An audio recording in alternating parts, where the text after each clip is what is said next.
ഉൽപ്പത്തി പുസ്തകം 10-ാം അധ്യായം. നോഹിയുടെ പുത്രന്മാരായ ഷെയിം, ഹാം, യാഫേത്ത് എന്നിവരുടെ വംശപാരമ്പര്യമാവിത്. ജലപ്രളയത്തിൻ്റെ ശേഷം അവർക്ക് പുത്രന്മാർ ജനിച്ചു. യാഫേത്തിൻ്റെ പുത്രന്മാർ ഗോമർ, മാഗോഗ്, മാദായ്, യാവാൻ, തൂബൽ, മേശക്, തീരാസ്. ഗോമരിൻ്റെ പുത്രന്മാർ അസ്കനാസ്, റീഫത്ത്, തോഗർമ.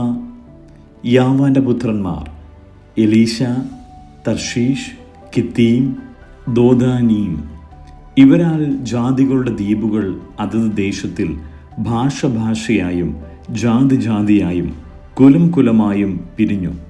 ഹാമിൻ്റെ പുത്രന്മാർ കൂഷ്, മിസ്രയീം, പൂത്ത്, കനാൻ. കൂഷിൻ്റെ പുത്രന്മാർ സബ, ഹവീല, സപ്ത, രമ, സപ്തക്ക.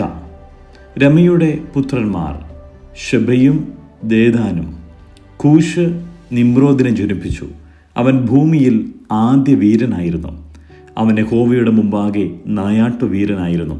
അതുകൊണ്ട് യഹോവയുടെ മുമ്പാകെ നിമ്രോദിനെ പോലെ നായാട്ടുവീരൻ എന്നു പഴഞ്ചൊല്ലായി. അവൻ്റെ രാജ്യത്തിൻ്റെ ആരംഭം ഷിനാർ ദേശത്ത് ബാബേൽ, ഏരക്ക്, അക്കാദ്, കൽനെ എന്നിവയായിരുന്നു. ആ ദേശത്തു നിന്ന് അശൂർ പുറപ്പെട്ടു നിനവേ, രഹബോത്ത് പട്ടണം, കാലഹ്. നിനവേയ്ക്കും കാലഹിനും മധ്യേ മഹാനഗരമായ റേസൻ എന്നിവ പണിതു. മിസ്രയീമോ ലൂദീം, അനാമീം, ലഹാബീം, നഫ്തൂഹീം, പത്രൂസീം, കസ്ലൂഹീം. ഇവരിൽ നിന്ന് ഫെലിസ്ത്യർ ഉത്ഭവിച്ചു. കഫ്തോരീം എന്നിവരെ ജനിപ്പിച്ചു. കനാൻ തൻ്റെ ആദ്യജാതനായ സീദോൻ, ഹേത്ത്, യബൂസ്യർ, അമോര്യർ, ഗിർഗഷ്യൻ, ഹിവ്യൻ, അർഖ്യൻ, സീന്യൻ, അർവാദ്യൻ, ശമാര്യർ, ഹമാത്യൻ എന്നിവരെ ജനിപ്പിച്ചു. പിന്നീട് കനാന്യ വംശങ്ങൾ പരന്നു. കനാന്യരുടെ അതിർ സീദോൻ തുടങ്ങി ഗരാർ വഴിയായി ഗസ വരെയും സോദോമും ഗോമരയും ആദ്മയും സെബോയിമും വഴിയായി ലാശ വരെയുമായിരുന്നു. ഇവർ അതത് ദേശത്തിൽ ജാതിയായി കുലമായും ഭാഷയായും ഹാമിൻ്റെ പുത്രന്മാർ. ഏബറിൻ്റെ പുത്രന്മാർക്കൊക്കെയും പിതാവും യാഫെത്തിൻ്റെ ജ്യേഷ്ഠനുമായ ഷേമിനും പുത്രന്മാർ ജനിച്ചു. ഷേമിൻ്റെ പുത്രന്മാർ ഏലാം, അശൂർ, അർപ്പഷാദ്, ലൂദ്, അരാം.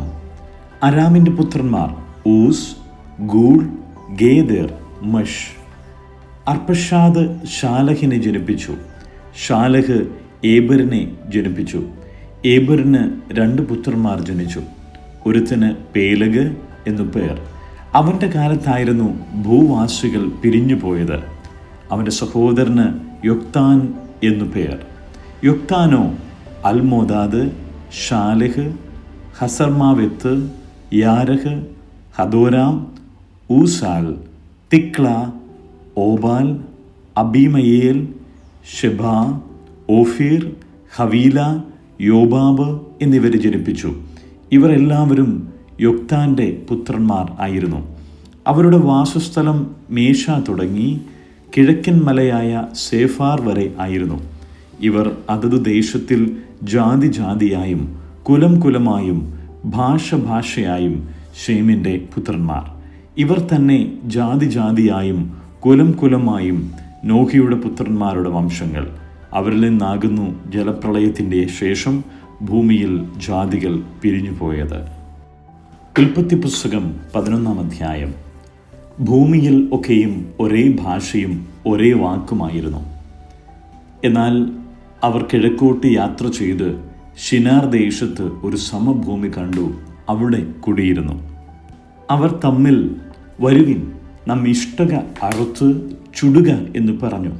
അങ്ങനെ അവർ ഇഷ്ടക കല്ലായും പശമണ്ണ് കുമ്മായമായും ഉപയോഗിച്ചു. വരുവിൻ, നാം ഭൂതലത്തിലൊക്കെയും ചിതറിപ്പോകാതിരിപ്പാൻ ഒരു പട്ടണവും ആകാശത്തോളം എത്തുന്ന ഒരു ഗോപുരവും പണിക, നമുക്ക് ഒരു പേരുമുണ്ടാക്കുക എന്നവർ പറഞ്ഞു.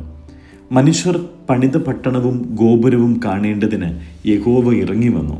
അപ്പോൾ യഹോവ, ഇതാ ജനം ഒന്ന്, അവർക്കെല്ലാവർക്കും ഭാഷയും ഒന്ന്, ഇതും അവർ ചെയ്തു തുടങ്ങുന്നു. അവർ ചെയ്യുവാൻ നിരൂപിക്കുന്നതൊന്നും അവർക്ക് അസാധ്യമാകിയില്ല.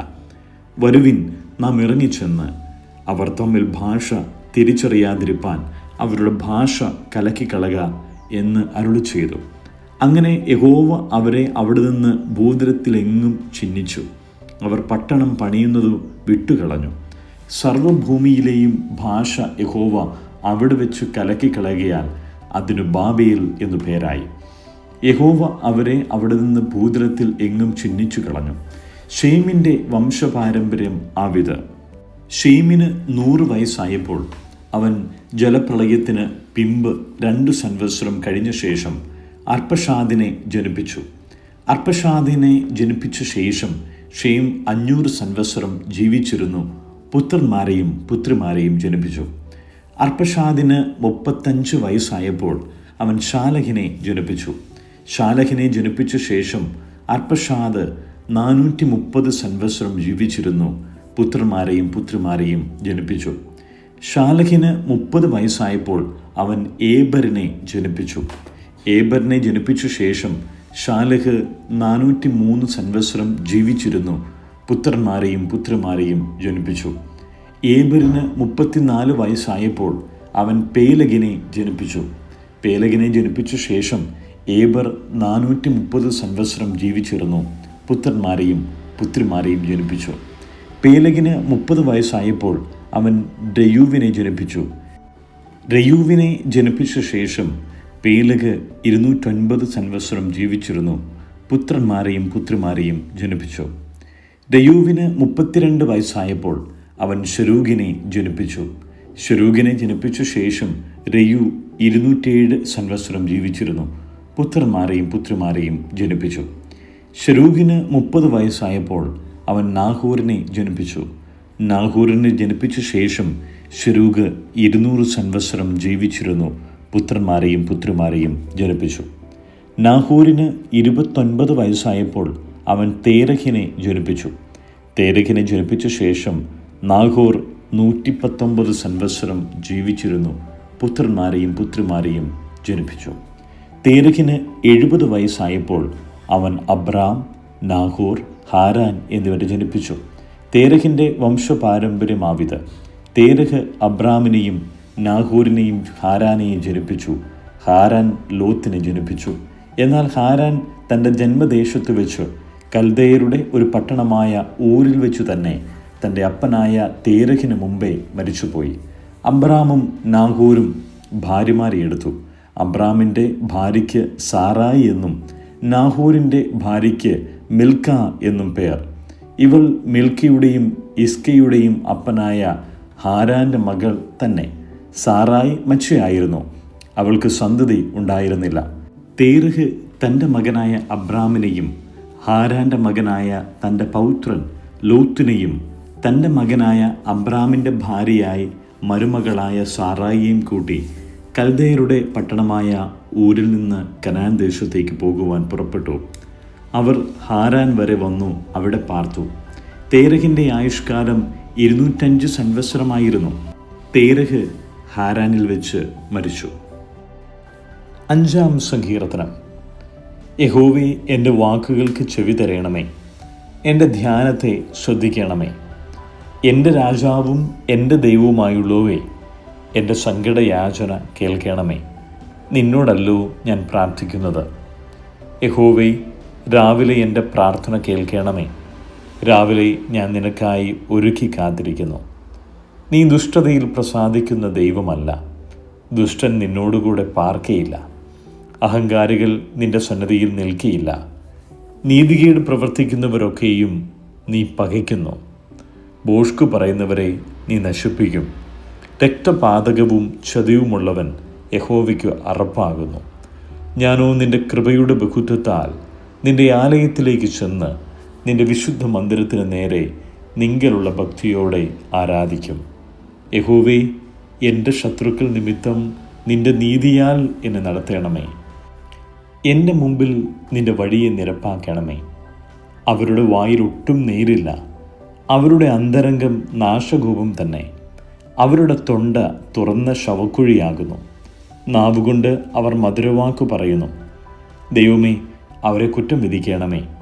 തങ്ങളുടെ ആലോചനകളാൽ തന്നെ അവർ വീഴട്ടെ. അവരുടെ അതിക്രമങ്ങളുടെ ബഹുത്വ നിമിത്തം അവരെ തള്ളിക്കളയണമേ. നിന്നോടല്ലോ അവർ മത്സരിച്ചിരിക്കുന്നത്.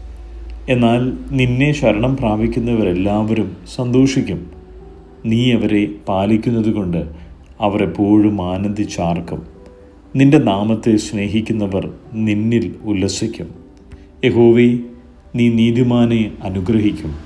പരിച കൊണ്ടെന്ന പോലെ നീ ദയ കൊണ്ട് അവനെ മറയ്ക്കും.